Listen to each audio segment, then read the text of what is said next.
इसलिए आपको निर्झरों का भी दर्शन करना पड़ेगा, सरिताओं के गान भी सुनने पड़ेंगे, पक्षियों की कलरव और ध्वनि का आनंद भी लेना पड़ेगा, हरितिमा का भी आप आनंद लेंगे, हिमालय की रमणीयता में भी आप रमण करेंगे, उपत्यकाओं की शिलाओं पर भी आप बैठेंगे और धीरे धीरे मानव की जीवन की थकावट भी मिटेगी जब जब आप उपत्यका की किसी शिला पर बैठकर प्रकृति के साथ एकाकार होते हुए और अग्रिम यात्रा के लिए शक्ति लेकर पुनः आप आगे बढ़ेंगे तो बाड़ा चट्टी मिल जाएगी, उसके बाद रामबाड़ा मिल जाएगा, केदारनाथ मिल जाएंगे, हनुमान चट्टी मिल जाएगी, बद्रीनाथ मिल जाएंगे और आप जहां जाना चाहते होंगे उस शिखर का दर्शन आपको हो जाएगा। ऊर्ध्वगामी जीवन है, मानव चला संसार के साधारण वैषयिक पदार्थों से, लेकिन उनका धीरे धीरे अनुभव करते विवेक से परित्याग किया, उनकी अक्षमता का अनुभव किया, देह की शक्ति की क्षीणावस्था का भी अनुभव किया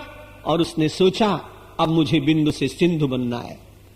और बिंदु से सिंधु तक की यात्रा जो सिद्ध कराती है वही भारतीय संस्कृति, वही वैदिक संस्कृति, वही हिंदू चिंतन और वही चिरंतन सनातन संस्कृति, जहां व्यक्ति को क्षुद्र बनाकर रखने की बात नहीं, क्षुद्रता से पूर्णता की ओर ले जाने का जो संदेश है, इस देश के सभी महापुरुषों ने वही संदेश दिया।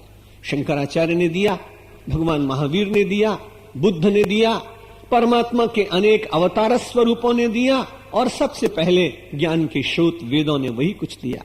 द्वामिमौ पुरुषौ लोके क्षरश्चाक्षर एव च क्षरः सर्वाणि भूतानि कूटस्थोक्षर विद्यते। अगले श्लोक में कहा कि दो प्रकार के जीव दिखाई पड़ते हैं, एक क्षर है एक अक्षर है। क्षर जो है नष्ट हो जाता है, अक्षर है परमात्मा। संसार को कितना भी पकड़कर आप बैठने की चेष्टा कीजिए, वो आपके हाथ में रहने वाला नहीं।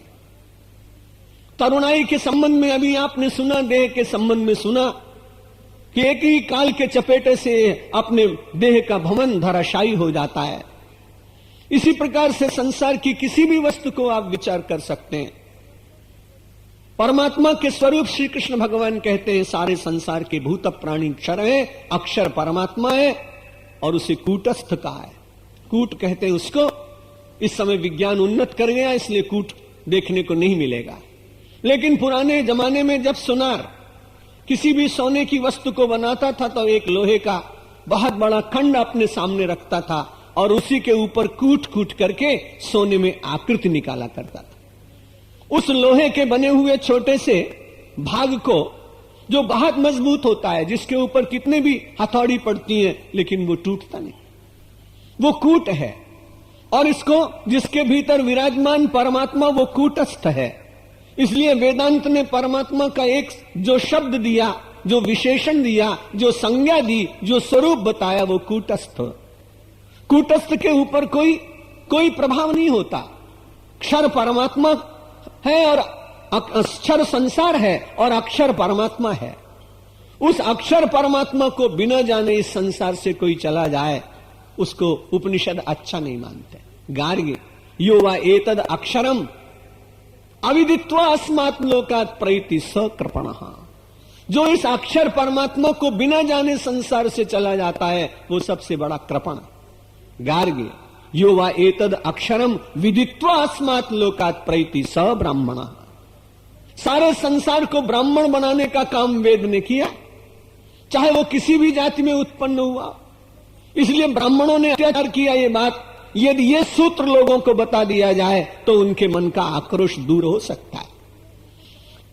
पूरे हिंदू समाज में जो अक्षर परमात्मा को देखकर, विचार कर, समझकर, चिंतन करके अपने देह का परित्याग करे, वो कोई भी व्यक्ति हो, चाहे वो शूद्र हो, मोची हो, चर्मकार हो, लेकिन वो तो ब्राह्मण। गार्ग्य यो वा एतद अक्षरम विदित्वा अस्मात् लोकात् प्रैति स ब्राह्मण। कितनी उदार दृष्टि। परमात्मा ने कहा उस कूटस्थ परमात्मा को देखो। यदि कूटनेता की सरस वायु का झोंका लगे, इन दोनों स्थितियों में धीरे धीरे गीता का विद्यार्थी अपने को समत्व में स्थापित करने का यत्न करता। और क्या है, अपने जीवन को धीरे धीरे समत्व की स्थिति में ले जाने का प्रयत्न करना। गोस्वामी तुलसीदास जी ने समता और ममता दो शब्दों का प्रयोग किया एक स्थान पर। समता कर ममता कर श्री राम पद और समता सब संसार, राग न रोष न दोष दुख दास भय भव पार। गोस्वामी तुलसीदास के पास में सारे शास्त्रों का निचोड़ मिलेगा। अखिल निगमागम का अध्ययन करने के बाद साहित्य की रचना उन्होंने की है। इसलिए केवल बड़े सरल उपाय संसार के लोगों को बताए। ममता कर श्री राम पद, परमात्मा के चरणों में ममता और संसार में रहते हुए समता। समता कैसे होगी? वैचारिक होगी, व्यावहारिक नहीं होगी। व्यावहारिक समता तो इसलिए नहीं हो सकती कि पिता और पुत्र कैसे दोनों एक हो जाएंगे। संसार में अनेक नारियों के स्वरूप हैं, उनके भिन्न भिन्न संबंध हैं। यदि दैहिक दृष्टि से देखें तो समता कैसी होगी? व्यभिचार बढ़ जाएगा। इसलिए वैचारिक समता की बात कही कि सबके भीतर समता, समता का अर्थ सब में परमात्मा का वास।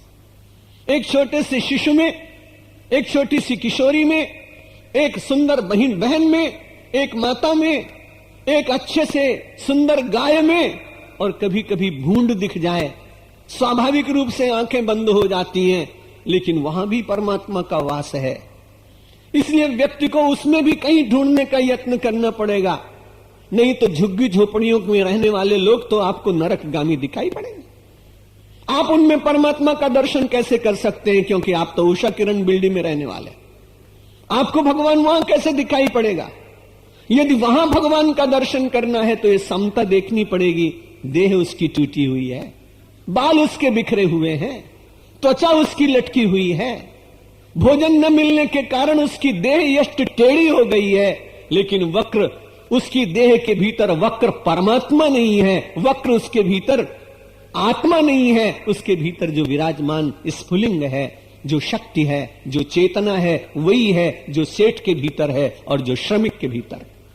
यदि यह दर्शन का विस्तार नहीं होगा तो आप निश्चित मानिए कि इस देश में कभी न कभी रक्त क्रांति हो जाएगी। मानव अपने सुख में इतना भूला रहेगा और दूसरों को निरंतर दैन्य में जीते हुए घृणा और उनको जुगुप्सा में जीने का अधिकार देगा और उन्हें देखकर सकुचाता रहेगा, आंखें बंद करता रहेगा। निश्चित रूप से खाइयां बढ़ेंगी, और जब खाइयां बढ़ती हैं तो उनको किसी न किसी तरह से पाटा जाता है। जब वो सरलता से नहीं पटती हैं तो अस्त्र उठा लेते हैं। कि श्रीमद् भगवद गीता का ये तत्व ज्ञान श्रेष्ठ लोगों के भीतर जाए और वो लोग अपना दायित्व और कर्तव्य मानकर समता का विस्तार करते हुए और अपने परिवार के प्रति ममता और समाज के प्रत्येक व्यक्ति के प्रति ममत्व का भाव जागृत करने का यत्न करें। श्रीमद् भगवद गीता की संपूर्ण व्याख्या मेरे जैसा सन्यासी तो कभी कर ही नहीं सकता, क्योंकि मैं तो सदा ही अपने को विद्यार्थी मानता हूं। न मालूम कितना ज्ञान का भंडार है जिसमें से अभी लेना शेष है। एक जीवन तो उसके लिए अपूर्ण ही माना जाता है। इसलिए थोड़ी सी ही बातें आपको कही और श्रीमद् भगवद गीता के अंतिम श्लोक की चर्चा करते हुए और बाद में उसका हम पाठ करेंगे। जिन लोगों के पास गीता हो साथ में पढ़े और जिनके पास न हो वो रिदम का आनंद लें, और जिनको कंठस्थ हो वो लोग भी हमारे साथ बोल सकेंगे। भगवान ने अंतिम श्लोक में कहा, इति गुह्यतमं शास्त्रम इद मुक्तम मया नघो एतद् बुद्ध्वा बुद्धिमान स्यात् कृतकृत्यश्च भारत। हे भारत अर्जुन, मैंने तुम्हें बहुत सारा गुह्य ज्ञान दिया है और तुम अनग हो गए हो। अनग का मतलब पाप रहित। धर्म की प्रतिष्ठा उसी व्यक्ति में होगी जो पाप से अपने को मुक्त रखने का यत्न करेगा। यहां गीता की कथा सुन के जाए और बाजार में जैसा चाहे ब्लैक मार्केट करे, गीता समझ में नहीं आएगी। यहां गीता सुन के जाए और अपने भाइयों के साथ झगड़ा करे, गीता समझ में नहीं आएगी। यहां गीता सुनकर जाए और संपत्ति के बंटवारे के लिए कोर्ट में सीधे सॉलिसिटर को ले जाए, गीता समझ में नहीं आए। गीता समझने के लिए व्यक्ति को जीवन में परिवर्तन धीरे धीरे लाना पड़ेगा। इसलिए भगवान ने कहा, अनग हो जाओ, भारत बन जाओ, एतद् बुद्ध्वा बुद्धिमान स्यात्। इसको जानने के बाद आप सच्चे बुद्धिमान बन जाएंगे। और बड़ी अच्छी बात भगवान ने कही, कृतकृत्यश्च भारत। आप कृतकृत्य होने के लिए आए हैं संसार में, यहां से दुखी होकर जाने के लिए नहीं आए हैं। आपका प्रस्थान आनंदमय होना चाहिए। यह बिल्कुल ठीक है, जब आपका आगमन हुआ तब आपके हाथ की बात थी नहीं, इसलिए आप रोए। प्रत्येक बालक रोता है, लेकिन प्रस्थान प्रसन्नता से हो, यह अधिकार परमात्मा ने हमें और आपको दिया है। उस अधिकार का प्रयोग करने के लिए इन 7-8 दिनों में जो कुछ आपको अच्छा लगा हो वही आप स्वीकार करें। मेरा कभी आग्रह नहीं है कि जो कुछ मैं कहता हूं वही इदमित्थम, इतना ही है, ऐसा मैं कभी नहीं मानता। उसमें मैं भगवान महावीर के स्याद्वात का बहुत प्रशंसक हूं। ऐसा भी हो सकता है, ऐसा भी हो सकता है। इसलिए आपको जो अच्छा लगा हो उसे आप ग्रहण करें। बहुत छोटी अवस्था में सन्यासी हुआ और सन्यासी बनने के बाद मेरे गुरु ने एक झोली दी थी। वो झोली में अभी तक रखता हूं अपने साथ। जो अच्छा लगा हो आप ले जाना, जो बुरा लगा हो मेरी झोली में फिर से डाल देना, मैं हरिद्वार कल लेके ले जाऊंगा। आइए मिलकर भगवत गीता के 15वें अध्याय का पाठ कर ले, तब तक समय पूरा हो जाएगा। सूचनाएं दी जाएंगी, बड़ी शांति से उनका पालन करिएगा। श्री भगवान उवाच ऊर्ध्वमूलमदः शाखम् अश्वत्थम् प्राहुरव्ययम् छन्दांसि यस्य पर्णानि यस्तं वेद स वेदवित् अधश्चोर्ध्वम् प्रसितास्तस्य शाखा गुणप्रवृद्धा विषयप्रवाला अधश्च मूलान्यनुसन्ततानि कर्मानुबन्धीनि मनुष्यलोके न रूपमस्येह तथोपलभ्यते नान्तो न चादिर्न च सम्प्रतिष्ठा अश्वत्थमेनं सुविरूढमूलम् असङ्गशस्त्रेण दृढेन चित्वा ततः पदम् तत्परिमार्गितव्यम् यस्मिन् गता नानिवर्तन्ति भूया तमेव चाद्यम् पुरुषम् प्रपद्ये यतः प्रवृत्तिः प्रसिता पुराणी निर्मानमोहा जितसङ्गदोषा अध्यात्मनित्या विनिवृत्तकामा द्वन्द्वैर्विमुक्ता सुखदुःखसङ्गै गच्छन्त्यमूढा पदमव्ययम् तत् न तद्भासयते सूर्यो न शशाङ्को न पावक यद्गत्वा नानिवर्तन्ते तद्धाम परमम् मम ममैवांशो जीवलोके जीवभूतः सनातनः मनः षष्ठानि इन्द्रियाणि प्रकृतिस्थानि कर्षति शरीरं यदवाप्नोति यच्चाप्युत्क्रामतीश्वरः गृहीत्वैतानि संयाति वायुर्गन्धानि वाशयात् श्रोत्रं चक्षुस्पर्शनं च रसनं घ्राणमेव च अधिष्ठाय मनश्चायं विषयानुपसेवते उत्क्रामन्तं स्थितं वापि भुञ्जानं वा गुणान्वितं विमूढा नानुपश्यन्ति पश्यन्ति ज्ञानचक्षुषा यतन्तो योगिनश्चैनं पश्यन्त्यात्मन्यवस्थितम् यतन्तो प्रगतात्मानो नैनं पश्यन्त्यचेतसा यदादित्यगतम् तेजो जगद्भासयतेऽखिलम् यच्चन्द्रमसि यच्चाग्नौ तत्तेजो विद्धि मामकम् गामाविश्य च भूतानि धारयाम्यहमोजसा उष्णामि चौषधी सर्वा सोमो भूत्वा रसात्मकः अहम् वैश्वानरो भूत्वा प्राणिनाम् देहमाश्रितः प्राणापानसमायुक्तः पचाम्यन्नम् चतुर्विधम् सर्वस्य चाहम् हृदि सन्निविष्टो मत्ता स्मृतिर्ज्ञानमपोहनम् च वेदैश्च सर्वैरहमेव वेद्यो वेदान्तकृद्वेदविदेव चाहम् द्वाविमौ पुरुषौ लोके क्षरश्चाक्षर एव च क्षरः सर्वाणि भूतानि कूटस्थोऽक्षर उच्यते उत्तमः पुरुषस्त्वन्यः परमात्मेत्युदाहृतः यो लोकत्रयमाविश्य बिभर्तव्यय ईश्वरः यस्मादक्षरमतीतोऽहम् अक्षरादपि चोत्तमः अतोऽस्मि लोके वेदे च प्रथितः पुरुषोत्तमः यो मामेवमसम्मूढो जानाति पुरुषोत्तमम् स सर्वविद् भजति माम् सर्वभावेन भारत इति गुह्यतमम् शास्त्रम् इदमुक्तम् मया नघ एतद् बुद्ध्वा बुद्धिमान् स्यात् कृतकृत्यश्च भारत। ओम श्रीमद् भगवद गीतासु उपनिषत्सु ब्रह्म विद्यायां योग शास्त्रे श्री कृष्णार्जुन संवादे पुरुषोत्तम योगो नाम 15ोऽध्यायः। श्री कृष्णार्पणमस्तु। अब सौंप दिया इस जीवन का सब भार अरे हाथों में। आप लोग जो है आप लोग नीचे चले जाएंगे या आश्रम पर, मैं अकेला यहाँ बैठूंगा, आप लोग घर चले जाएंगे। हमारे हाथों में और हार तुम्हारे हाथों, मेरा निश्चय बस एक यही, एक बार तुम्हें पा जाऊं मैं, एक बार तुम्हें पा जाऊं मैं।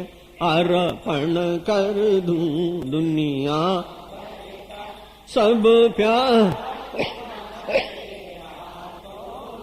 सब प्यार तुम्हारे हाथों में।